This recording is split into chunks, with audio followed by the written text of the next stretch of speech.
पूरे देश में हो या राज्य में हो, जातीय जनगणना कि हम लोग पक्ष में हैं। जातीय जनगणना होनी चाहिए। सभी जातियों को ये पता चलेगा कि हाँ, हमारी कितनी जनगणना है, हम कितने हैं और हमको कितनी हिस्सेदारी चाहिए। जितनी हमारी आबादी है, आबादी के अनुसार से हमको हिस्सेदारी मिलनी चाहिए। इसमें कौन सी बुरी बात है। नमस्कार, आप खबरी 24/7 देख रहे हैं। मैं कुमार संदेश हूँ। मेरे साथ आज मौजूद है युवा समाजसेवी सुनील कुमार कुशवाहा। आइए इनसे बात करेंगे एक महत्वपूर्ण मुद्दे पे जो अभी वर्तमान में एक बहुत बड़ी सुर्खियाँ बिटोर रही है। जातीय जनगणना को लेकर तमाम राजनीतिक पार्टियां, बिहार की राज्य सरकार और केंद्र की सरकार के बीच जो आपसी तरह तरह की विसंगति उत्पन्न हो रही है, उस पर तमाम सारे प्रश्नों को जवाब देने के लिए मेरे साथ मौजूद है युवा समाजसेवी सुनील कुमार कुशवाहा। सर, पहले तो आपका स्वागत है मेरे चैनल में। आपसे बहुत बहुत धन्यवाद आपको। इस पर आपकी क्या विचार है? जातीय जनगणना जो है प्रदेश की सरकार, बिहार की सरकार जो काफ़ी फोर्स कर रही है केंद्र सरकार को, नीतीश जी चाह रहे हैं जातीय जनगणना हो। आपके विचार से क्या है, इसमें क्या लगता है, होनी चाहिए या नहीं? बिल्कुल जातीय जनगणना होनी चाहिए। जातीय जनगणना होनी चाहिए तो इसका जो है कि लोगों को लाभ क्या हो पाएगा, राजनीतिक दल को, और क्या है जो कि प्रॉफिटेबल रहेगा तमाम जातियों के लिए? देखिए, जातिगत जनगणना अभी इधर हमको नहीं लगता है ये हुआ है, लेकिन जातीय जनगणना से आपने पूछा कि पब्लिक को क्या बेनिफिट होगी। जातीय जनगणना से यही बेनिफिट होगी कि जिसकी जितनी आबादी है उसके अनुसार से जातीय जनगणना अगर होगी, पूरे देश में हो या राज्य में हो, जातीय जनगणना कि हम लोग पक्ष में हैं। जातीय जनगणना होनी चाहिए और जातीय जनगणना से जितने भी हमारे देश में, हमारे राज्य में जितने भी जाति के लोग हैं, सभी जातियों को ये पता चलेगा कि हाँ, हमारी कितनी जनगणना है, हम कितने हैं और हमको कितनी हिस्सेदारी चाहिए। एक सकारात्मक परिणाम इसका क्या उभर कर आएगा तमाम जातियों के लिए, बताइए तो पता चलेगी हम कितनी संख्या में है, और सकारात्मक परिणाम जो है क्या उभर कर आएगा? सकारात्मक क्या उभर के आएगा, मतलब कि लोगों को पता चलेगा कि हम कितने, हमारी जनसंख्या कितनी है, हमारी आबादी कितनी है।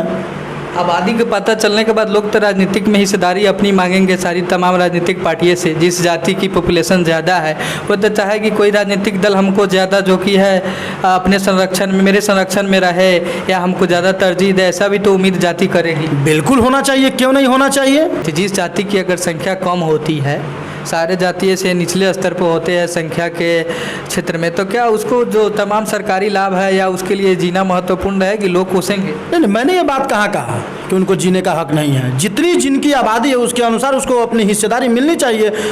जनसंख्या कम है तो हिस्सेदारी उसी बराबर मिलनी चाहिए। ऐसा भी कहावत है, देहात में जिसकी लाठी उसकी भैंस है। ऐसा फिर नहीं ना होगा जिसकी पॉपुलेशन ज़्यादा है और उसकी राजनीतिक दबदबा उसकी बढ़े या वे बाहुबल बनकर एक उभरे। नहीं, ऐसी कोई बात नहीं है।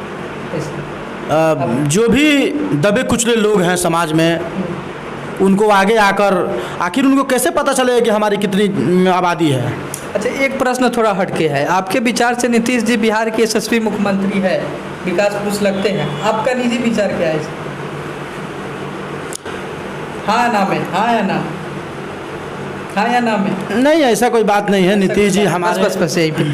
नीतीश जी एक तरफ दावा करते हैं कि हम सेकुलर राजनीति करते हैं, सेकुलर माइंडेड है, ठीक है। फिर तब सेकुलर माइंडेड नीतीश जी है तो जातीय जनगणना की प्रश्न उठकर क्यों आता है नीतीश जी के राजनीतिक पार्टी की तरफ, और वे इतने उत्साहित क्यों है जातीय जनगणना? ये तो बात आपको नीतीश जी से पूछना चाहिए, ये हम कैसे बता सकते। आप एक समाज सेवी है, आप जिम्मेदार है, इस पर आपका अपनी क्या राय है? आप तो कुछ इस पर कॉमेंट्स कर सकते हैं। नहीं, कमेंट करने की इसमें कोई बात नहीं है। इस पर क्या कमेंट किया जाएगा। नीतीश जी बिहार के मुख्यमंत्री हैं और अभी बहुत बड़ी एक खूबसूरत तस्वीर हम लोगों ने देखा है कि माननीय प्रधानमंत्री जी के पास एक डेलीगेट कमेटी जो है, जो सभी राजनीतिक दल के लोग हैं, माननीय मुख्यमंत्री जी हैं, तेजस्वी जी हैं और मुकेश सहनी जी हैं, जीतन राम जी के पार्टी के लोग हैं, सभी दल के लोग एक अपना डेलीगेशन लेके जातीय जनगणना के विषय पर प्रधानमंत्री से बात करने गए हैं। ये एक बिहार के लिए बहुत बड़ी खूबसूरत तस्वीर है कि जब कोई मौका आवे तो सभी दल के लोगों को एक साथ मिलकर और अपने काम को मुकाम पे पहुंचाने के लिए प्रधानमंत्री इसी लोगों ने मिला है। इसके लिए मैं सभी दल के लोगों को धन्यवाद देना चाहता हूँ। सुनील भाई, एक प्रश्न मेरे मन को कचोट रहा है। अभी हम लोग 21वीं सदी में हैं और नीतीश जी के लंबे समय से कार्यकाल है। तमाम राजनीतिक पार्टियां जाति और धर्म से ऊपर उठकर राजनीति की अपनी अपनी पहचान बना रही है। वर्तमान की स्थिति में ये दुर्भाग्यपूर्ण शायद नहीं है। ऐसी स्थितियों में जातीय जनगणना और जाति के विषयों पर चर्चा करना युवाओं को ये नहीं है दिग्भ्रमित हम फिर से कर रहे हैं? नहीं, ऐसी कोई बात नहीं है। इसमें युवाओं को दिग्भ्रमित करने की कौन सी बात है। जातीय जनगणना आज तक हुआ ही नहीं है। अच्छा, ये कि हमारी कितनी हिस्सेदारी, आजकल के जो युवा लोग हैं, हम लोग जैसे युवा लोग हैं राजनीति करने वाले, उसको कहाँ क्या पता है कि अभी हमारी जनसंख्या कितनी है। तो आप अपनी मेंटलिटी को डेवलप कहते हैं एक तरफ से, अभी जो राजनीतिक दल के लोग हैं, तो फिर आप जातीय जनगणना के पीछे क्यों पड़े? क्यों नहीं जनगणना करते हैं तो आप इकोनॉमिकल करें या बेरोजगारी पे पड़े, कितने युवा बेरोजगार है, कितने इकोनॉमिकल फॉर्म में फिट है। ये तो जनगणना का एक फॉर्म होना चाहिए, बेस होना चाहिए। नहीं, होना चाहिए, मैं कहाँ इससे इनकार हूँ, लेकिन आर्थिक स्थिति पर भी जनगणना होनी चाहिए, लेकिन जातिगत जनगणना भी होनी चाहिए। आर्थिक स्थिति भी होनी चाहिए, एजुकेशन की स्थिति में भी होनी चाहिए, सब में जनगणना होनी चाहिए।